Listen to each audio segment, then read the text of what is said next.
nós sabemos que não tem significado uma divisão por zero. Então, aquela variável x, vamos sempre ter em mente, toda vez que nós falarmos em expressão algébrica, onde aparecer a variável no denominador, não esqueçamos que nós vamos sempre ter em mente que esse denominador vai ser diferente de zero.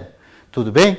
Então, observe que agora, com essas duas situações, nós podemos agora definir, conceituar o que é uma fração algébrica. Então, vamos ver aqui, olhar novamente as duas situações vistas. Então, nós temos velocidade média 400 sobre t e o quociente daquela divisão de polinômios 4ab sobre x. O que é que nós estamos percebendo? As expressões apresentam variável no denominador. Então, expressões dessa forma que apresentem variável no denominador são ditas ou denominadas frações algébricas. Tá? Olha aí, muito cuidado, essa observação é importantíssima. O denominador de uma fração algébrica ele deve representar sempre um número real diferente de zero. Não esquecer dessa restrição. Então, vamos dar continuidade. Um outro exemplo bem prático, bem simples, só para que a definição, o conceito de fração algébrica fique bem claro. Uma outra situação bastante prática e bem simples. Tony distribuiu 100 jaraquis entre uma quantidade X de pessoas carentes. É claro que cada pessoa vai receber a mesma quantidade. Então, qual será a fração que vai representar essa situação? Vejamos. Então, nós temos aí a expressão algébrica. 100 é a quantidade de peixe que vai ser dividido pela quantidade de pessoas, que nós não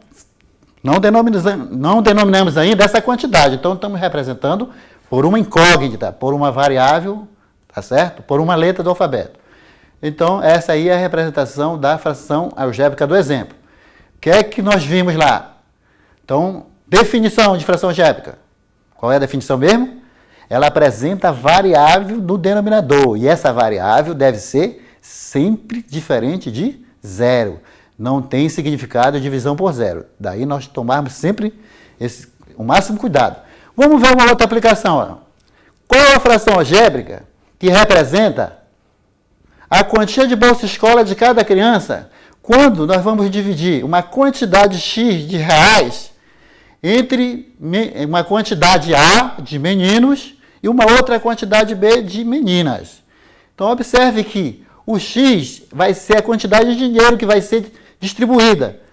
E A mais B, número de meninos mais número de meninas, essa quantidade, número de pessoas, então vai ser repartido a quantia pelo número de pessoas. Está aí a fração algébrica. Novamente, olha lá a definição de fração algébrica. Aparecem variáveis no denominador. Então, nós temos aí uma fração algébrica. Sempre lembrar que o denominador diferente de zero. Então, aquele A mais B, para que tenha significado essa divisão, é necessário que esse A mais B seja o quê? Diferente de zero. Tudo bem? Uma outra situação. Qual é a fração algébrica que representa uma área correspondente a cada lote quando nós dividimos um terreno que tem X metros de comprimento e Y metros de largura? Essa área vai ser dividida numa quantidade N de lotes, quantidades iguais. Então, olha só. Então, esses terrenos têm a forma retangular. Então, como é que se determina a área de um retângulo? Comprimento da largura vezes o comprimento, o produto do comprimento vezes a largura. Está lá a área, olha lá. XY é a área do terreno, né? Essa área toda vai ser dividida em uma quantidade de N de lotes. Então, novamente, aí uma definição de fração algébrica. Tá certo? Olha o N lá embaixo, o denominador. Esse N deve ser o quê? Diferente de zero. Não esquecer. Continuando. Agora que nós já sabemos o que é uma fração algébrica, já definimos o que é uma fração algébrica, vamos agora uma segunda situação. Vamos simplificar essas frações algébricas. Como se proceder para simplificar uma fração algébrica? Vejamos. Olha aí. Uma das condições para se simplificar uma fração, aquela fração numérica que você aprendeu lá com os números reais, quando você tinha uma fração numérica, você sempre dividir os termos por um divisor comum diferente de zero. Aqui nós vamos proceder da mesma forma. Só que como nós vamos trabalhar com expressões, com letras, com variáveis, o que é que nós temos que saber? Todas aquelas as aulas anteriores que nós vimos agora, produtos notáveis, fatoração, que o professor Vitor e o professor Clício acabaram de explanar para vocês, são importantíssimos. Então vocês devem vir acompanhando todos esses casos, porque eles vão aparecer aqui. Ó. Aqui eu já vou partir da premissa que vocês aprenderam todos os tipos de fatorações. Então, quando elas aparecerem aqui, nós já vamos já fazer de forma mais rápida. Então, vamos ver? Dividir os termos de um divisor comum. Dividir os termos por um divisor comum diferente de zero. Vamos ver. Olha ali. Eu tenho aqui uma divisão de monômios. Vocês devem lembrar que quando eu entrei em polinômios, eu falei naqueles polinômios de um termo. Então, eu tenho uma divisão de monômios. Olha só, se você fatorar o 12, os dois coeficientes numéricos, 12 e 18, a forma fatorada deles, 2 ao quadrado vezes 3, e o 18, 2 vezes 3 ao quadrado, tá? Conservando a parte literal, como nós vamos proceder? Ó, vamos considerar ali divisão de potência, ó, de mesma base. Olha o 2 ao quadrado sobre 2. Repete a base, diminui o expoente, ficou 2. Vamos ver o 3. Olha o fator 3 lá. Tem duas vezes embaixo o fator 3 e uma vez em cima. Se você aplicar a propriedade da divisão, você vai subtrair e vai sobrar um 3 no denominador. Olha aí, quando você tem dois polinômios iguais, por exemplo, A sobre A, dois fatores idênticos, né? O resultado é 1. Então, usa a lei do cancelamento. Novamente, B quadrado sobre B à quinta, o que é que nós estamos vendo aqui? Divisão de potência de mesma base. Temos 2 vezes o fator B no numerador e 5 vezes no denominador. Então, quando você cancelar 2 vezes em cima e 2 vezes embaixo, vão sobrar o quê? 3 vezes o fator B no denominador. E observe que o C foi o único fator que não foi simplificado, né? Então, permanece no numerador. Então, nós temos aí... O que é que nós fizemos? Com a simplificação daquela primeira expressão, nós tornamos a expressão bem mais simples. Então, o objetivo é nós trabalharmos uma expressão mais complexa para sempre transformá-la sempre numa mais simples, usando o método da simplificação. Vamos ver uma outra. Olha aí, acabei de falar para vocês que é importante saber as fatorações que vocês acabaram de ver. Fator comum, agrupamento, que mais? Diferença de quadrados, né? Trinômio quadrado perfeito, porque nós vamos precisar aqui na simplificação de frações algébricas. Estão percebendo que eles estão começando a aparecer aqui? Vamos ver esse caso. Olha aí. Qual o caso que nós temos no numerador? A quadrado menos 25. Uma diferença de 2 quadrados. Vocês aprenderam na aula anterior que o quadrado é a diferença de 2 termos. Você acha a raiz quadrada de cada termo, né? E multiplica a soma, o produto da soma pela diferença. Vamos ver como é que fica? Ó, lembram? Na aula anterior que vocês viram, acho que foi com o professor Clício, né? Agora observe a expressão do denominador. Observe que o 4 ele é divisor de 20, ou 20 é múltiplo de 4. Então, 4 é um fator comum. Se você colocar o 4 em evidência, você vai obter a expressão A mais 5, né? 4A dividido por 4 dá A, 20 dividido por 4 dá 5. Perfeito? Olha aí o cancelamento aí nos ajudando. Toda vez que você tiver fatores idênticos, um no numerador e outro no denominador, essa divisão dá 1, então você usa o cancelamento. Quais os termos que restaram na expressão? A menos 5 sobre, olha aí o 4. Observaram? Então, é importantíssimo nós termos já em mente essas fatorações de quadrado da diferença de 2 termos, de trinômio quadrado perfeito, certo? Porque quando nós chegarmos na simplificação de frações algébricas, olha aí como facilita. Tudo bem até aí? Vamos lá continuar? Temos uma aplicação que diz, a fração algébrica 2A mais 5B sobre 2A mais B, ela pode ser reduzida a um número inteiro. Que número inteiro é esse? Então, vamos fazer o mesmo procedimento, né? Fazer a fatoração da expressão. Qual é o caso que nós temos no numerador? Já que vocês viram já na aula anterior, é o fator comum. Olha aí o 5. O 5 divisor de 10, ou 10 é múltiplo de 5. Colocando em evidência, né, nós temos 10A dividido por 5, temos 2A, 5B dividido por 5, temos mais B. Embaixo, conserva, não dá para fatorar, né? O que é que a gente está percebendo? Dois fatores, né, dois termos idênticos, ó, um no numerador, outro no denominador. Quando nós tivermos termos iguais, um no numerador e outro no denominador, nós usamos o cancelamento, porque essa divisão é 1. 5 que multiplica 1, 5. Então, o nosso objetivo aí era fatorar essa expressão e verificar que essa expressão ela equivale a um número inteiro. E o número inteiro que nós encontramos, qual foi? Foi exatamente o 5. Tá certo? Continuemos agora. Bem, agora nós vamos passar a calcular o máximo divisor comum, aquele famoso MDC, que vocês vêm trabalhando desde das primeiras séries. E nós temos aqui, ó, o máximo divisor comum de polinômios. Como é que a gente vai proceder para calcular o máximo divisor comum de polinômios? Lá em números reais, como é que vocês procediam? Vocês fatoravam os dois números, por exemplo, né, em fatores primos e depois escolhiam quem? Para achar o máximo divisor comum, os fatores comuns tomados aos seus menores expoentes. Nós vamos proceder da mesma forma aqui nas expressões algébricas. Quer ver? Percebam aqui.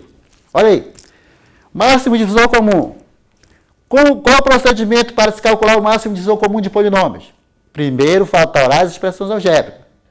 Depois, calcular o produto dos fatores primos comuns tomados aos menores expoentes. Tá? MMC, mínimo múltiplo comum, o mesmo procedimento que a gente utilizou lá em números reais. O que é que nós fazíamos? Nós fazíamos a decomposição desses números em fatores primos e quando nós íamos calcular esse MMC, esse mínimo múltiplo comum, nós escolhíamos os fatores comuns e não comuns, agora tomados aos seus maiores expoentes, não é mesmo? Vamos lá. Então, fatorar as expressões algébricas, calcular o produto dos fatores primos, comuns e não comuns, tomados aos seus maiores expoentes. Vamos ver lá um exemplo prático. Eu quero determinar o MDC, máximo divisor comum, e o MMC, mínimo múltiplo comum, desses dois polinômios, né? São monômios porque eles têm um único termo algébrico. Mas vocês sabem que da família dos polinômios, nós podemos denominar o monômio, o binômio, o trinômio, e o polinômio propriamente dito. Então, qual é o nosso procedimento que nós acabamos de ver? Primeiro, nós vamos fazer a decomposição dos coeficientes numéricos em fatores primos.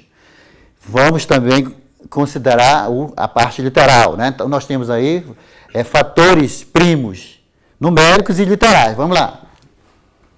15x à quarta y. Vamos fazer a decomposição em fatores primos. Qual é a decomposição do 15? Então, 3 vezes 5, parte literal, x à quarta y. Vamos passar para o 9. Decomposição em fatores primos do 9. 3 ao quadrado, parte literal. Então, observe que nós temos fatores numéricos e fatores literais. Qual o procedimento? Escolher o fator comum tomado ao seu menor expoente. Observe, quando nós temos o 3 de menor expoente e o 3 ao quadrado de maior, nós escolhemos de menor. Observe que o 5 não participou do MDC, porque ele não é comum. Vamos agora para os fatores literais. Olha o x. X à terceira, x à quarta, foi feita a opção do x que tem menor expoente. E observe também que o y, a escolha foi do y de menor expoente. Temos y ao quadrado e y à primeira. Então, o nosso MDC ficou 3x ao cubo y. Vamos passar para o MMC.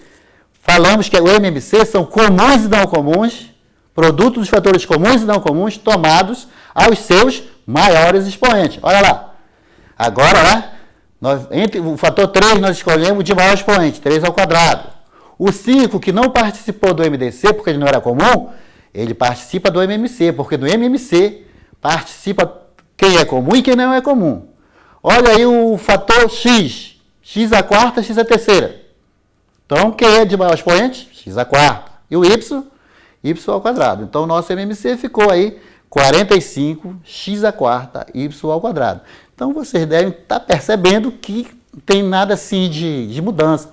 O procedimento que nós fazemos lá nos números reais para calcular o MDC e o MMC, ele se repete aqui nas frações algébricas. Tudo bem até aí? Continuamos? Vamos ver agora o cálculo do MDC e MDC já envolvendo umas expressões que vão ser precisas de serem fatoradas. Vamos lá. Olha aí. Essa primeira expressão a ao quadrado menos 1, já falamos aí que ela é o quê? Uma diferença de quadrados. E ela se transformou em a mais 1 vezes a menos 1. Já foi vista aí na aula anterior, né? Observe que essa outra expressão, 6a mais 6, ela tem um fator comum, que é o 6. Então, colocando em evidência, 6 que multiplicar mais 1. A mais 1. E agora, qual é o procedimento para se calcular o MDC? Escolher o fator comum de menor expoente. No caso, o comum aí ele é igual, né? O expoente dele é 1. Então, o MDC passa a ser A mais 1. Já no MMC, ó, nós temos os comuns e não comuns. 6 é não comum. E o A mais 1 é o comum. E tem o outro A menos 1 que é também não comum. Então, o MMC ficou 6 que multiplica A mais 1 e que multiplica A menos 1 simultaneamente. Então, aí está o cálculo do MDC e do MMC. Tudo bem até aí? Continuemos? Uma outra aplicação, olha aí. Raul possui em seu sítio 3 viveiros, cujas áreas estão representadas nas figuras abaixo. Então, nós vamos representar essas 3 figuras aí, né? E com base nas áreas dessas figuras, nós vamos calcular o MDC em relação ao resultado dessas áreas. O MDC e o MMC. Vamos ver aí. A primeira área, nós temos o produto, o comprimento vezes a largura. É uma área de um retângulo. Então, qual é a área desse retângulo? Base vezes altura, y mais 2 vezes y mais 2. Um outro tipo aí, um outro retângulo, o retângulo B. Área do retângulo B, base y mais 2, altura y menos 2. E agora o retângulo C, nós temos a área do retângulo C. Altura 2 e base y mais 2. Então, através dessas 3 expressões obtidas aí, com o cálculo das áreas, nós vamos determinar o maior divisor comum e o mínimo múltiplo comum dessas expressões. Vamos lá. Então, nós temos aqui MDC. Qual é o procedimento para se calcular o MDC? É o fator comum, né? Fator comum de menor expoente. Nesse caso aí, ó, lá em cima, aquele y mais 2 vezes y mais 2, ele pode se transformar em y